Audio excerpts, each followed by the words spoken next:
altro weekend da dimenticare in Veneto per gli effetti del maltempo, decine di interventi soprattutto per i danni del vento e in Alpago l'incubo della frana che ha costretto a evacuare una frazione. La giornata nazionale degli alpini di Milano, in 30.000 dal nord-est, la rappresentanza trevigiana come sempre la più numerosa, commozione al passaggio del basto del grande Vecchio Iroso. La morte di Gianni De Michelis, aperto dalle 10 di stamane della Camera Ardente alla chiesa dell'ospedale civile di Venezia, no della famiglia alla sala offerta dal comune. Autonomia e polemiche, Di Maio ribadisce: non stiamo zitti sull'autonomia, ci confronteremo ma non vogliamo scuola o sanità di serie A e B, la rabbia del ministro Stefani, basta alimentare odio sud-nord. Bufera dopo le parole del governatore della Campania De Luca sulle spiagge venete, la risposta di Zaia: l'invidia è una pessima musa ispiratrice, dice Padire Strafalcioni. Auto in corsa, prende fuoco a Refronto, paura stamane per l'automobilista sceso qualche istante prima che il rogo divorasse l'auto. 62enne veronese destinatario di un ordine di esecuzione, pena per bancarotta fraudolenta e truffa, scovato dai carabinieri in un bed and breakfast di lusso nell'Astigiano. Spettatori di Antenna 3, buongiorno e bentrovati, buon inizio di settimana, questa è la prima edizione dei nostri telegiornali, dunque un'ampia panoramica su un altro weekend di primavera davvero insolita nel Veneto, una primavera, chiamiamola così, invernale con piogge e forti venti, c'era l'allerta meteo diramata dalla Protezione Civile regionale nel weekend e ci sono stati parecchi disagi. L'evento più importante, o comunque quello che ha fatto temere il peggio, è la frana che si è mossa in Alpago, in una piccola frazione di Alpago, ed è stato necessario evacuare l'intera frazione a causa della frana che incombe tuttora sul paese. Neve sopra i 1900 metri, pioggia battente nelle valli e vento forte. In questa primavera molto più simile all'inverno continua a preoccupare il maltempo anche sulla montagna veneta. In Alpago allarme in una frazione di Pieve a causa di una frana che incombe sul paese. Uno smottamento che si era creato dopo la tempesta di fine ottobre e che ieri a causa delle abbondanti precipitazioni si è rimesso in moto. La provinciale 5 di Lamosano è stata chiusa ed è stata installata ieri sera una torre faro per monitorare i 6.000 metri cubi di terra e roccia che potrebbero collassare. Evacuate le 17 persone che abitano nella frazione. La situazione nell'audiomessaggio postato su Facebook da Pier Antonio Zanchetta, capo difesa suolo della Protezione Civile di Belluno. 27 persone abitanti del paese di Schiucazza sono alloggiate presso albergo o case private di parenti. Per il momento non abbiamo novità particolari se non il movimento vistoso del versante sul paese e sulla strada e alcuni piccoli crolli. Sempre nel bellunese disagi ieri sera sulla linea ferroviaria Vittorio Veneto-Belluno a causa di un albero caduto sui binari. Bloccato per oltre un'ora un treno con a bordo 65 persone, sul posto i vigili del fuoco che hanno lavorato fino alle 21 per ripristinare la circolazione. Una piccola frazione di Sciucaz in Alpago, dalla montagna dicevamo al Vicentino, anche il Vicentino colpito dal maltempo con 80 interventi dei vigili del fuoco, soprattutto nella zona di Schio, dove peraltro le forze dell'ordine sono intervenute per un'auto finita in un torrente. Pioggia battente, vento forte, sono 80 gli interventi compiuti dai vigili del fuoco in questo fine settimana di maltempo in provincia di Vicenza. Le zone più colpite Schio e l'Alto Vicentino. A Valdastico, lungo la strada provinciale 78, i vigili del fuoco e i carabinieri sono giunti in soccorso di un'auto finita in un torrente all'alba di domenica.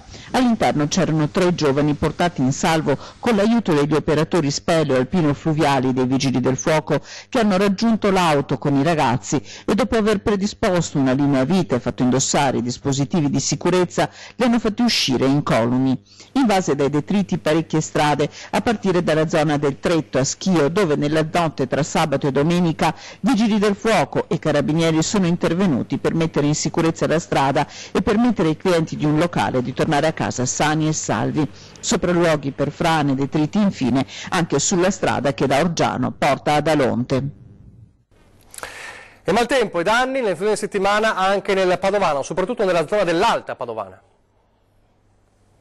Vento molto forte e pioggia hanno causato problemi a Padova, ma soprattutto nell'Alta, dove si sono abbattuti in aree abitate anche i fulmini. Una decina gli interventi dei Vigili del Fuoco tra Cittadella, Curtarolo, Campo San Piero, Massanzago e Loreggia per i danni causati dall'acqua e dal vento e per la verifica di impianti elettrici proprio a causa dei fulmini che si sono scaricati in zona. A Facca di Cittadella colpita una centralina telefonica con danni a molti impianti elettrici del quartiere e agli elettrodomestici collegati nelle abitazioni, molti dei quali sono rimasti gravemente danneggiati. Numerosi gli alberi caduti, mentre a Campo San Piero si è staccata una parte di tetto in lamiera da un edificio, finendo sulla strada. Per fortuna non si sono registrati feriti.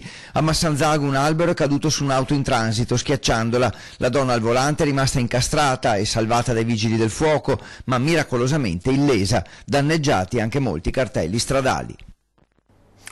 E adesso la Donata Nazionale degli Alpini di Milano, in 30.000 da nord-est, la rappresentanza trevigiana come sempre la più numerosa del nord-est. Ieri la nostra diretta ascolti il record per la diretta non stop dalle 9 del mattino, con la quale abbiamo raccontato lo sfilamento delle penne nere, la giornata clou della 92esima Donata Nazionale degli Alpini, la Donata del centenario. Commozione in particolare anche dal governatore Zaia al passaggio del basto del grande Vecchio Iroso, l'ultimo mulo alpino morto un paio di settimane fa all'eccezionale età di 40 anni. A voi signore e signori, come promesso, la sezione di Vittorio Veneto, la città della vittoria. Nella Donata Nazionale del centenario sfila in Piazza Duomo a Milano l'orgoglio alpino del Veneto. In 30.000 la stima dal nord-est, 90.000 le penne nere che hanno preso parte dalla mattina al tardo pomeriggio al lungo sfilamento. In 500.000 tra alpini e simpatizzanti, quelli che hanno invaso nella 3 giorni della Donata il capoluogo lombardo. Sfila Vittorio Veneto con i suoi alpini, i suoi sindaci, ma soprattutto nel ricordo dei suoi vecchi, e tra loro c'è anche Iroso, storico mulo della brigata morto 2 settimane fa all'età di 40 anni. Signori, oggi a ricordarlo ci sono i suoi sconci e c'è il suo basto.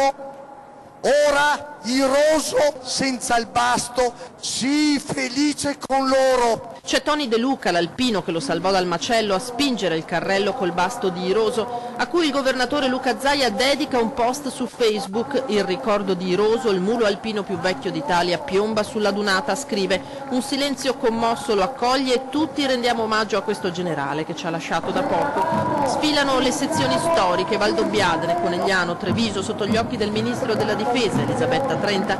Sfilano Asiago e Bassano del Grappa, sfila immancabile Riccardo Cerantola, alpino vicentino malato di SLA. Ma il suo nome non dice abbastanza, ripete lo speaker. Non serve, capite? Serve il nostro applauso, serve avere dietro una compagnia di amici che non ti lascia a casa. Serve avere qualcuno che una settimana fa ha detto come non vieni? No, devi venire anche tu insieme con noi alla Donata Nazionale degli Alpini.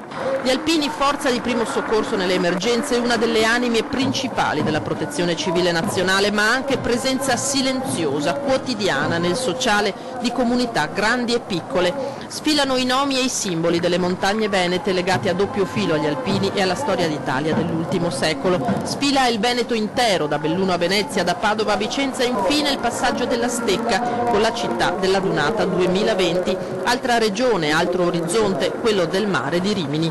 Saluto dalla zona delle tribune il Labaro che lascia lo schieramento. Queste dunque le immagini della Donata Nazionale degli Alpini. Adesso torniamo a Venezia e alla morte di Gianni De Michelis. Da questa mattina la possibilità di rendere omaggio a De Michelis alla Camera Ardente, aperta dalle 10 di stamane. È così Ilaria Marchiori al telefono per noi.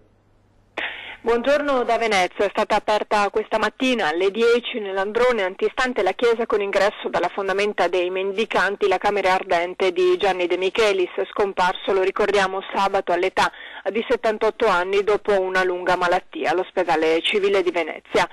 Domani ci sarà poi il trasferimento al cimitero per la cremazione. Il Comune di Venezia si era anche messo a disposizione della famiglia per ospitare la Camera Ardente a Ca' Far Settima, i parenti hanno preferito così, scegliendo anche che il congedo vero e proprio in programma appunto domani si svolga in forma strettamente privata.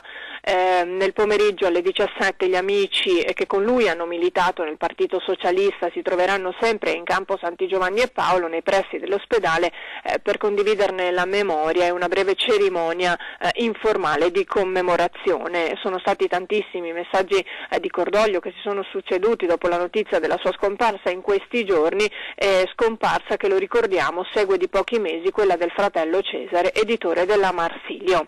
Da Venezia è tutto, restituisco la linea allo studio. Grazie Ilaria Marchiori, lo dicevi tu, tanti messaggi di cordoglio, in ricordo in queste ore di Gianni De Michelis. Negli ultimi giorni Gianni De Michelis non riusciva più ad alimentarsi ed era stato necessario il ricovero all'ospedale del Lido di Venezia per un peggioramento delle condizioni generali di salute. Lo racconta Nereo Laroni, ex deputato socialista ed ex sindaco di Venezia. Era stato a trovarlo a casa l'ultima volta una quindicina di giorni fa, ma in quella circostanza, aggiunge Laroni, De Michelis non era già più cosciente.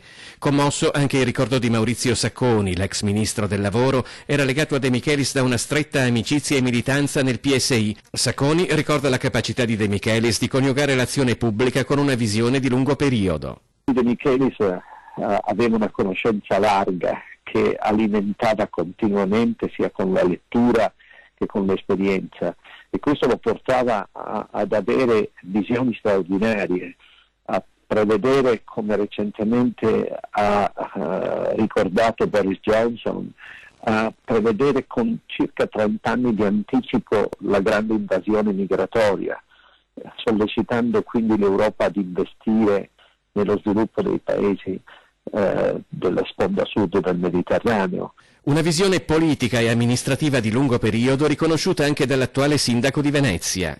Grande statista, indubbiamente la parola statista a Gianni De Michelis gli va tributata tutta, perché se è vero che l'aeroporto, per esempio, cito una cosa concreta, è stato poi alla fine progettato da Pellicani, è vero che dietro c'era la forza di Gianni De Michelis. Se abbiamo avuto il passante, è vero che è stato finanziato da una serie di governi, per cui però di fatto c'è stata la forza politica di quello che è stato Gianni De Michelis. Se abbiamo avuto una crescita anche del Veneto, un ruolo internazionale di Venezia, è stato grazie anche a Gianni De Michelis. La scomparsa di Gianni De Michelis segue di pochi mesi quella del fratello Cesare, editore, figura di primo piano nel mondo della cultura. Cordoglio per la scomparsa di Gianni De Michelis è stato espresso anche dal presidente della regione Luca Zaia. È una persona che ha segnato la storia di questo territorio, è stato ministro, ha scritto, scrittore. Mi spiace la notizia, peraltro ce l'abbiamo avuto pochi istanti fa. Non posso che portare questo ricordo, che è un ricordo pubblico. Io non l'ho mai conosciuto poi di fatto personalmente, però posso dire assolutamente che è una persona che comunque ha segnato la storia del Veneto. Adesso la politica, perché il tema dell'autonomia è un tema caldissimo, il braccio di ferro sull'autonomia nel governo, mentre Erika Stefani soltanto sabato scorso continuava a ripetere basta alimentare lo scontro nord e sud. Le ultime parole del leader del Movimento 5 Stelle, nonché vice premier e ministro del lavoro Luigi Di Maio. Sentiamo le sue parole che ancora una volta affermano la necessità di portare avanti questa riforma con tempi di valutazione importanti. Sentite le sue parole. Quando ci sarà da discutere, discuteremo, come sull'autonomia. Per carità, Lombardia e Veneto hanno votato un referendum per l'autonomia, hanno diritto all'autonomia. Il tema è come, non per creare una scuola di serie A, una scuola di serie B, o una sanità di serie A e una sanità di serie B. Queste parole dunque, quindi il tema resta sempre quello, e quindi la necessità di valutare e di discutere, e c'è una notizia di questa mattina, di poco fa, una nota proprio del ministro Erika Stefani che dice: io sono pronta, ho già illustrato a Conte le intese come mi era stato chiesto, L'autonomia è nel contratto di governo, per questo il prossimo Consiglio dei Ministri sarà la sede opportuna per dare una risposta alle regioni e chi è contrario se ne assumerà le responsabilità. Lo ha sottolineato appunto in una nota questa mattina il Ministro degli Affari regionali Erika Stefani. Quindi nel prossimo Consiglio dei Ministri ci sarà sul tavolo, dice Stefani, l'autonomia. Lavoro serio, dice Stefani, e costruttivo fatto in tutti questi mesi, non può essere ridotto a sterile polemica. Si deve smettere di creare allarmismi e di formulare accuse su fatti che non esistono. Dunque, prossimo Consiglio dei Ministri, dice il Ministro Erika Stefani, ci sarà sul tavolo l'autonomia ed è quasi appunto una sorta di out-out. Chi è contrario se ne assumerà le responsabilità. Intanto sul fronte delle polemiche nord-sud continua anche un'altra querella. Nelle ore scorse un video che è stato mostrato in una trasmissione di Crozza sulla 7, su 9 scusate, il video delle parole di Vincenzo De Luca che parlava del turismo, delle dati sul turismo in Italia e che si sorprendeva dei dati delle spiagge venete definendo Jesolo una pozzanghera. La risposta è arrivata anche qui dalla Regione con il governatore Zaia che ha detto, riferendosi direttamente a De Luca, secondo te 32 milioni di italiani e stranieri che scelgono il sole e il mare di Jesolo del Veneto sono tutti fessi, polizia, sanità, accoglienza sono i nostri plus. E ha detto anche l'invidia è una cattiva musa ispiratrice. Dunque riparte anche la querela a distanza tra Zaia e De Luca che appunto era iniziata proprio sul tema dell'autonomia. Torniamo alla cronaca adesso, nomi falsi e assegni scoperti oppure assegni falsi per truffare aziende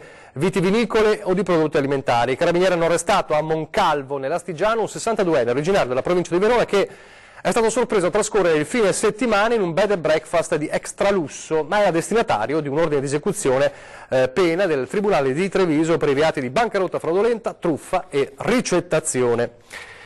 E adesso di nuovo la emergenza lupi in azione sul Monte Grappa, ancora predati 2 caprioli nelle ultime ore, sono sempre di più i malgari dubbiosi sulla possibilità di andare in alpeggio durante la stagione estiva. I lupi ritornano a farsi vivi sul Monte Grappa, dove sono state trovate le carcasse di 2 caprioli predati nei giorni scorsi.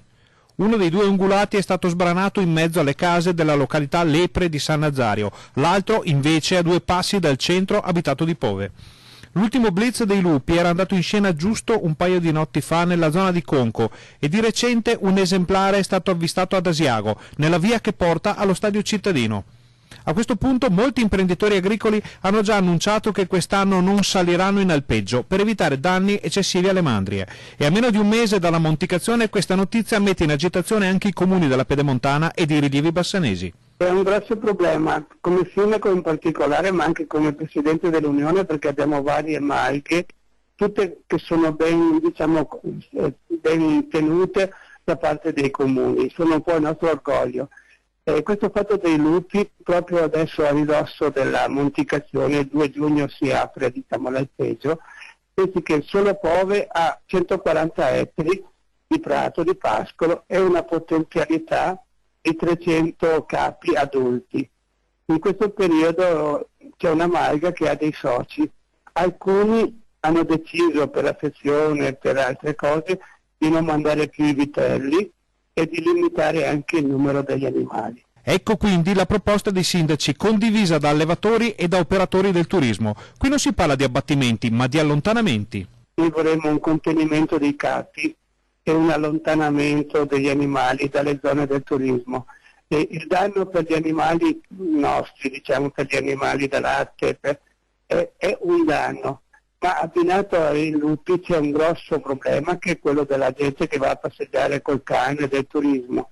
Ci sono delle famiglie che non vanno più a percorrere i sentieri. Insomma, a poche settimane dall'inizio del periodo d'alpeggio e dall'avvio della stagione turistica, il tema dei lupi diventa sempre più importante per la montagna veneta, sia dal punto di vista del comparto lattiero-caseario che da quello turistico. Non lupi ma gattini, cuccioli di gatto che un 17enne padovano voleva annegare in un fosso ed è stato colto sul fatto dai carabinieri. Stava gettando in un fosso vicino alla strada provinciale 45 a Tribano un gattino appena nato in un sacco di nylon. sabato mattina un 17enne di Pozzonovo, già noto alle forze dell'ordine, è stato bloccato dai carabinieri di pattuglia che hanno notato l'insolito gesto. Recuperato il sacchetto, l'ha scoperta. Liberato il cucciolo, i militari hanno inseguito e fermato il giovane prima che ripetesse il sadico gesto con altri 4 gattini in suo possesso. Una volta bloccato, il 17enne è inveito contro gli uomini dell'Arma che hanno recuperato anche la madre dei gatti a casa del giovane. Tutti gli animali, ora in buono stato di salute, sono stati sequestrati e affidati al locale gattile. Il ragazzo è stato denunciato in stato di libertà dai carabinieri di Tribano per maltrattamento di animali e oltraggio a pubblico ufficiale. Ed ora le immagini impressionanti delle fiamme che hanno divorato un'autovettura poco prima delle 8 stamane a Refrontolo. Siamo nel Trevigiano, in via Mire, un'auto in corsa. Fortunatamente l'automobilista è riuscito a scendere in tempo appena ha visto il fumo che usciva dal motore prima che appunto l'auto prendesse fuoco. Sul posto immediatamente i vigili del fuoco di Conegliano hanno provveduto a spegnere il mezzo che era appunto ormai completamente distrutto. Pochi istanti di pubblicità e torniamo subito.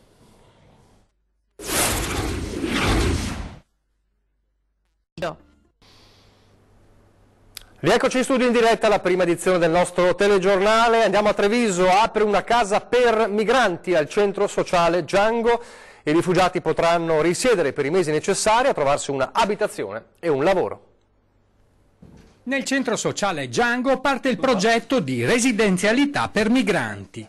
Dall'idea del dormitorio Caminantes, che era stato aperto per offrire un tetto ai senza dimora in situazione di emergenza, il centro sociale ha deciso di passare ad una casa alloggio rinnovata da cima a fondo per dare ospitalità ai rifugiati. In questa casa gli ospiti potranno rimanere per un periodo di accompagnamento tra i 6 e gli 8 mesi. 5 persone che vivevano e vivono sulla strada perché sono state espulse dal sistema di accoglienza per le varie motivazioni che ben conosciamo, in primis il decreto sicurezza, adesso hanno trovato la possibilità di abitare all'interno di Caminantes. Questo perché siamo convinti che la casa sia il primo passo per poter uscire dalla possibilità di diventare la cosiddetta marginalità. I primi inquilini sono 5 migranti del Gambia tra i 23 e i 30 anni, tutti richiedenti asilo che fuggono dalle guerre e godono della protezione internazionale. Qua io sono molto contento. E cerchi un lavoro qui in Italia? Sì, prima sto lavorando, lavoro chiamata, 3 mesi. Dopo ho fatto corso di agricoltura. 4 di questi migranti erano alloggiati da lungo tempo nell'ex caserma Serena. Uno di loro, che era ospitato presso una cooperativa, dopo l'approvazione del decreto sicurezza era destinato a rientrarci. Ora tutti e 5 potranno vivere insieme in piena autonomia. Con orgoglio ed emozione 2 ospiti ci conducono all'interno della casa completamente ristrutturata, con un nuovo impianto di acqua e luce, un bagno e una nuova cucina. Nella camera da letto uno di loro ha affisso disegni di foto e un'immagine dell'Africa stilizzata. Il progetto punta a fare in modo che chi vive all'interno della struttura possa nel più breve tempo possibile essere nelle condizioni di uscire, avere una casa propria ed un lavoro. Nel frattempo gli ospiti avranno la possibilità di frequentare dei corsi di formazione e lavoro e di lingua italiana. A Venezia adesso tante le iniziative sportive in programma per l'estate lagunare, tra queste una in particolare. Scopriamo di cosa si tratta. Un famoso maestro argentino che ha allenato grandi tennisti internazionali capaci di scalare le classifiche ATP di livello mondiale sbarca in Laguna. Miguel Diamantopoulos è il nuovo responsabile della scuola tennis del Tennis Club Lido al Lido di Venezia. Il club, uno dei circoli più antichi d'Italia, con nell'Albo d'Oro anche la conquista di 2 Coppa Italia, punta così al grande rilancio. Il benvenuto al maestro da parte della presidente del club, Elena Costantin, insieme al vicepresidente Fabrizio Franzoi. Vorremmo ufficialmente dare il benvenuto al nuovo maestro di tennis, Miguel Diamantopoulos, che da aprile è qua con noi e combatteremo insieme questa nuova battaglia per rilanciare il Tennis Club Lido. Diamantopoulos è già pronto a sfoderare la sua racchetta che ha forgiato grandi talenti. Trovo che il Lido sia un porto meraviglioso e credo proprio che il TC Lido in particolare merita che tutto il mio sforzo per portare avanti la nostra attività, che è il tennis. Siamo in chiusura, vi ricordo l'appuntamento con le 13, fra pochissimo parleremo delle malattie causate dagli insetti, specialmente durante l'estate. In studio con noi esperti dell'ULSS 3 Serenissima, il dottor Sandro Panese, direttore dell'unità operativa complessa di malattie infettive, Vittorio Selle, responsabile del servizio igiene pubblica, e Francesca Capretta, dirigente medico del settore igiene pubblica. A 20:10 questa sera poi la politica con Carla Condurso del Popolo della Famiglia e l'onorevole Sandra Savino di Forza Italia, che poi ritroveremo a Ring in prima serata alle 21:15, dalla autonomia al governo, alle europee, con l'onorevole Marco Zullo del Movimento 5 Stelle, dicevamo Sandra Savino di Forza Italia, Gian Antonio D'Arè della Lega e Laura Puppato del Partito Democratico. E adesso le previsioni del tempo. Grazie per averci seguito e arrivederci.